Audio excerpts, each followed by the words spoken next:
Hey babes! You won't believe the story I have for y'all today. It's a tale of luxury nails, secret bank accounts, and a love so twisted, it'll make you question everything. So grab your iced coffee, get comfy, and let's get into this wild ride. So picture this. I'm in my studio, polished and paid. It's a soft pink vibe with rose gold accents, the kind of place that smells like vanilla cuticle oil and ambition. It's Friday morning, and I got my regulars lined up, plus one special new client referred by someone named T. Now, I don't usually take walk-ins on Fridays, but baby, the deposit hit fast. Zelle, full set plus add-ons, no questions.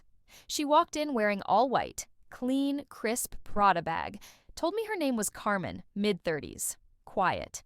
But her eyes, girl, they were tired, not sleepy, tired like she's seen too much.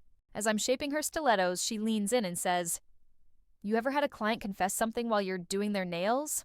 I laughed and told her, "Girl, these acrylics hold more secrets than the IRS." But then she got real quiet, and she said, "I think my boyfriend is stealing from me." Oop. T. She told me he works in finance, handles accounts for private clients, big money, crypto, stocks, all that. She started finding weird Venmo charges. Thousands gone. But the gag? The accounts were in her name. My next client rescheduled, so I took a lil break and texted my homegirl Lena, who works at First Carolina Bank. She knows everybody's business, especially when it comes to money. I gave her Carmen's info, with permission, of course.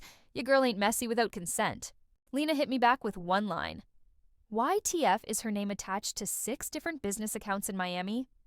Now Carmen, she's never even been to Florida. Carmen asked me to come with her to this lounge uptown. Her boyfriend, Travis, was supposed to be meeting her there. Now I don't know what it is about these finance bros, but he walked in like he owned the building. Versace shirt, teeth too white, and no soul behind his eyes. She introduced me as her nail tech friend, but baby, I was undercover glam squad. As we sat at the table, Carmen pulled out a little manila folder, slid it across the table. Inside, printouts, bank transfers, wire fraud, shell companies, his passport. She said, real calm, "Is this why you put everything in my name?" Y'all, the man froze, like the bottle girls had paused mid-sparkler. And just when I thought she was about to cry or slap him, she leaned in and said, "I'm not Carmen." She is. And she pointed to the woman walking in behind him, another client of mine named Tasha. Tasha had been coming to me every 2 weeks for months. Quiet, paid in cash, said she was a fashion buyer. Turns out, she's an undercover agent for the Department of Treasury. And this wasn't just a breakup. It was a full-blown sting operation. The lounge doors locked. Agents moved in. Travis tried to run, but honey, he slipped on spilled champagne and landed face first in a cheese platter. 2 weeks later, Tasha came back in for her regular fill-in. She brought donuts, too. Said, "You ever thought about being a forensic nail tech?" I laughed, but part of me wondered, because in this business, it's not just about nails, boo. It's about what people reveal while you're holding their hands. So, get this. 2 months later, I get a random package at the shop. No return address. Inside, a pair of designer red-bottom heels, a note that just said, "Thank you for your part in all this." T, but babes. That wasn't Tasha's handwriting. I flipped the lid, and under the tissue paper was a flash drive. When I plugged it in, it had footage. Surveillance footage of me, Carmen, and Travis at the lounge that night. Only this time, the camera angle showed someone else. A mystery woman at the bar. Watching, filming, smirking. I showed it to Lena and her eyes went wide. "That's Alondra King," she whispered. "She used to run with Travis before he flipped on her." Turns out Travis was hiding from 2 sides, feds on one end and his old crew on the other. So while I was thinking the story was over, girl, it might have just started. Because now my phone's been glitching, my shop camera's gone offline twice, and I swear someone followed me home last night in a black Escalade. That Friday, I was closing up shop when someone knocked on the glass door. I peeped through the blinds and froze. It was the same mystery woman from the lounge footage, Alondra King. Flawless braids, oversized shades, and confidence that screamed danger. She didn't say much, just slid a business card across the counter that read, "Luxury is survival. Let's talk. AK." And just like that, She walked off in red pumps like nothing happened. Now I'm no stranger to drama, but this was starting to feel like I was being recruited into something bigger than nails and gossip. I called Tasha immediately. No answer. Then the line disconnected like someone yanked the signal. Meanwhile, the bank accounts under Carmen's name, all frozen. And Carmen herself vanished, like she never existed. The more I looked, the more I realized. I had names, footage, and now a target on my back. And somehow, everyone involved had trusted me to keep quiet. But here's the thing, babes. I'm not just some nail tech with a pretty filing hand. I keep receipts. I back up files. I know where the bodies are buried under the gel top coat, if you know what I mean. So, if you don't hear from me next Friday, just know I didn't flake.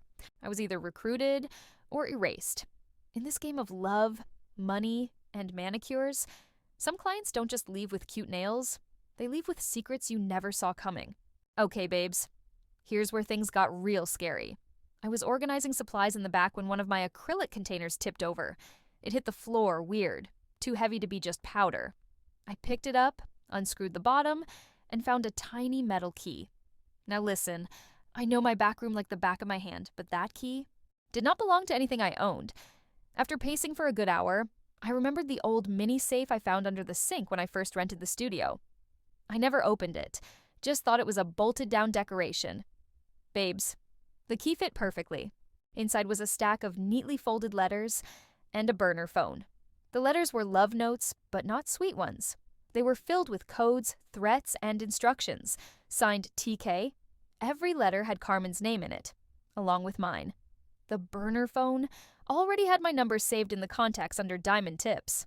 I hadn't used that name since 2021, back when I used to post exclusive nail art tutorials for private clients. Suddenly I realized this wasn't just a random twist of fate. I'd been chosen for this mess, on purpose. I sat there for a moment, the smell of monomer in the air and my heart pounding like a fresh set under a UV lamp. Everything started to connect.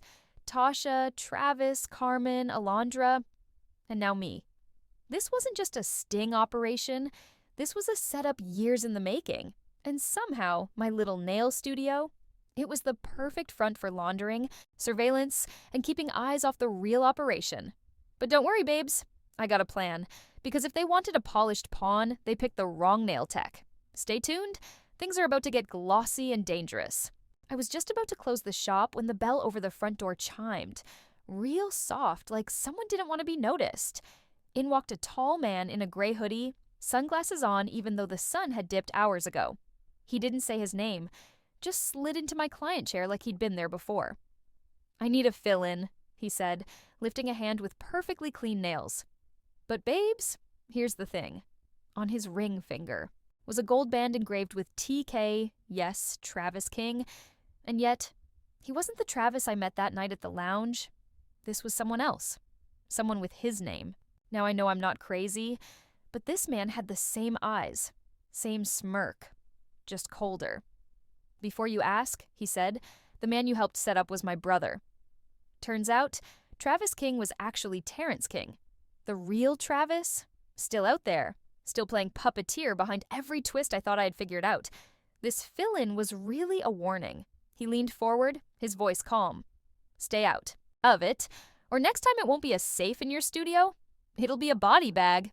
Then he stood, dropped a crisp $500 on the counter, and walked out like he'd just gotten a casual gel overlay. I called Lena and drove straight to her place. We started digging deeper, pulling old DMV photos, banking records, anything tied to the name King. And babes, it unraveled fast. Turns out there were 3 King brothers: Travis, Terrence, and a younger one named Tyson. Disclaimer, the crime stories shared on this channel are fictional and created purely for entertainment purposes.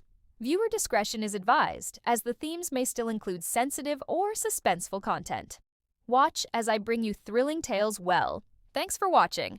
If you're new here, don't forget to hit that like button, subscribe, and tap the bell so you never miss an upload.